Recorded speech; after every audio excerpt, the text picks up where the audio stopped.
ಅದಕ್ಕೆ 100 ಕಿಲೋಮೀಟರ್ ಒಳಗಡೆನೆ ಮಾಡ್ಕೊಂಬಿಡಿ.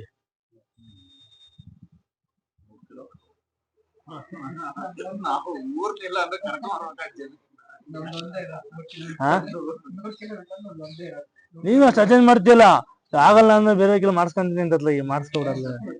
ಒಳ್ಳೆ ಕೆಲ್ಸ, ನಮಗೆ ಯಾರು ಒಳ್ಳೇದ್ ಮಾಡಿದೇನಂತೆ, ಒಳ್ಳೇದ್ ಮಾಡ್ತಾರೆ ದೇವ್ರು.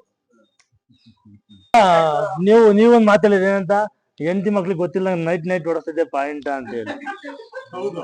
ಹೆಂಡತಿ ಮಕ್ಳಿಗೆ ಗೊತ್ತಿಲ್ಲ ನಂಗೆ ಪಾಯಿಂಟ್ ಓಡಿಸಿ ಆಮೇಲೆ ಸುಮ್ಕೆ ಬಯಸ್ಕೋಬೇಕು. ಇನ್ನು ಹೊತ್ತಿಸ್ ಲೇಟ್ ಆಗ್ಲಿ, ಪರ್ಫೆಕ್ಟ್ ಮಾಡ್ಕೊಂಡು ಹೋಗೋಣ. ಅಲ್ಲ, ಈಗ ನಂಗೆ ಇಂತಕ್ ಹೋಗ್ ಮಂಜಣ ಅಂತ ಹೇಳೋದಿಗ ಪಾರ್ಟಿ ಇವತ್ ಕರ್ಕ ಬರೋನು, ಅವ್ರ ತಂದೆಗೆ ಹುಷಾರಿಲ್ದಂಗ ಆಯ್ತು. ಈಗ್ಲೂ ಫೋನ್ ಮಾಡಿದ್ದ, ಆಯ್ತಾ ಮಂಜಣ ಅಂತ. ಇಲ್ಲ ತಡಿ ಹೇಳ್ತೀನಿ, ಈ ತರ ಕಂಡೀಷನ್ ಅಂತೆ, ಬೇರೆ ತರ ಅಂತ. ಆಯ್ತಲ್ಲ ಅಂತ ಹೇಳ್ಬಿಟ್ಟು ಹೇಳುವ, ನೆಕ್ಸ್ಟ್ ಹೋಗೋಣ ಬರ್ತೀನಿ ನಾನು ಅಂತ. ಈಗ ನಾವ್ ಅದಕ್ಕೆ ಇಲ್ಲಿ ನಾವ್ ಭದ್ರ ಆಗ್ಲೇಬೇಕು. ಇದು ಇಲ್ಲಾಂದ್ರೆ ಸುಮ್ಮನೆ ದುಡ್ಡು ಕಳ್ಕೊತಾ ಇರ್ಬೇಕು. ನಮ್ಮೂರ್ ಪಕ್ಕ ದೇರೊಳ್ಳಿ ಮಂದೆ ಕೂಡ 5 ಪಾಯಿಂಟ್ ಮಾಡೋನು. ಈಗ ಭಯಂಕರ ನೀರ್ ಬಂದವೆ ಆ ಬೋರ್ ಒಳಗಡೆ. ನಮ್ಮ ಮುಂಜಾನ 5 ಪಾಯಿಂಟ್ ಕೊಟ್ಟನು. ಈಗ ಒಳ್ಳೆ ನೀರ್ ಬಂದವೆ, ಕರ್ಕ ಬರ್ತೀನಿ. ಸರಿ ಅಂದ್ಬಿಟ್ಟು ಕರ್ಕ ಬರಪ್ಪ ಅಂತ. 600 ಹಣ ನಿಂಗ್ 350 ಅಡಿ ಒಳಗೆ ನಿಂಗೆ ಸಫಿಶಿಯಂಟ್ ನೀರು. 610 ಅಡಿ ಹೊಡೆಯವರೆಗೆ ಸುಮ್ಮನೆ ಕೂತದೆ.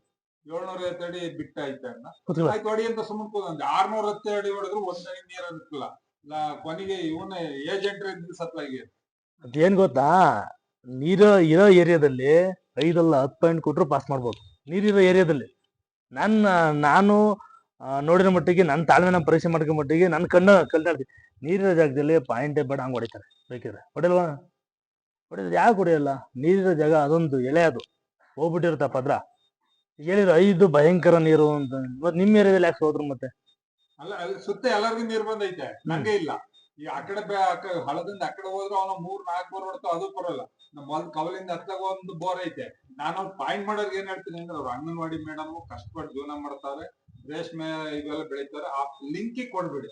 ಯಾಕೆಂದ್ರೆ ಫಸ್ಟ್ ಬೋರ್ ಹಾಕ್ಸಿದಾಗ ನಾನು 11 ಕಂಬ ಎಳೆದು ಲೈನ್, 11 ಕಂಬ ನೆಟ್ಟು 11 ಕಂಬ ಲೈನ್ ಎಳೆದು ಒಂದ್ ಮನೆ ಕಟ್ಟಿ ಎಲ್ಲಾ ರೆಡಿ ಮಾಡಿ ಅಕ್ಕಪಕ್ಕದಾಗ ಎಲ್ಲ ಬೆಳೆಯೋದಾಗ ಜನರೇಟರ್ ಹೊಡಿವಿ. 24 ಗಂಟೆ ಹೊಡೆದು ಒಂದ್ ಡ್ರಾಪ್ ನೀರ್ ಕಮ್ಮಿ ಐತಿ.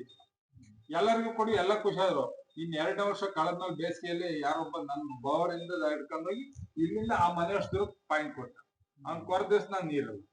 ಅವನೇನಿಲ್ಲ 5,000 ಕಟ್ಬಿಟ್ಟು ಸರ್ವಿಸ್ ತಗೊಂಡು ನಾನು ಮಕ್ಮಾಳ್ ಟೋಪಿ ಹಾಕಿ ಮನೆ ಕಡಿಗೆ.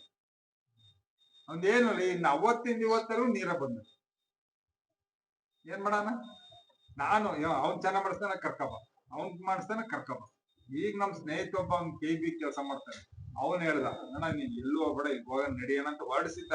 ಸಂಜೆ ಫೋನ್ ಮಾಡಿದ, ಅಣ್ಣ ಯಾಕಂದ್ರೆ ಮಕ್ಕಳು ಹುಷಾರಲ್ಲ, ಹಾಸ್ಪಿಟ್ಲಿಗೆ ಕರ್ಕೊಂಡ್ಬಿಡ್ತೀನಿ ನೋಡ್ಬ. ಅವನು ಹುಡುಗ, ಅವನು ಹೊಸ ಕಾರ್ ತಂದಿದ್ದೀನಿ ಅಂತ. ಬಾರ ದೇವ್ರ ಪೂಜೆ ಮಾಡ್ಕೊಂಡ್ ನಂಗೆ ದರ್ಶನ ಮಾಡ್ಕೊಂಡ್ ನಂಗೆ ಹೋಯ್ ಬರ, ನಡಿಯೋಣ ಬರ್ತೀನಿ ಅಂತಪ್ಪ. ಈಗ ಹಿಂಸೆ ಮಾಡ್ತಾವ್ರೆ. ನಾನು ಇಲ್ಲಿ ಆಗೋರು ವರ್ಷಲ್ಲ ಅಂತ ತೀರ್ಮಾನ ಮಾಡ್ಕೊಂಡ್ ನನ್ನ ಮಗನಿಗೆ ಫೋನ್ ಮಾಡ್ದೆ, ಏನಾಯ್ತು ಅಂತ. ತಡಿ ಹೇಳ್ತೀನಿ ಎಲ್ಲ ಕಟ್ ಮಾಡಿ. ಇಲ್ಲಿ ಕೂತಿದ್ದಾಗ್ಲೇ 2 ಸತಿ ಫೋನ್ ಮಾಡಿ. ಹಂಗೆ ನಮ್ಗೆ ಅದ್ ಯಾವಾಗ ಲಬ್ಧಿ, ಯಾವಾಗ ಇದಾಗ್ಬೇಕು ಅವತ್ತು.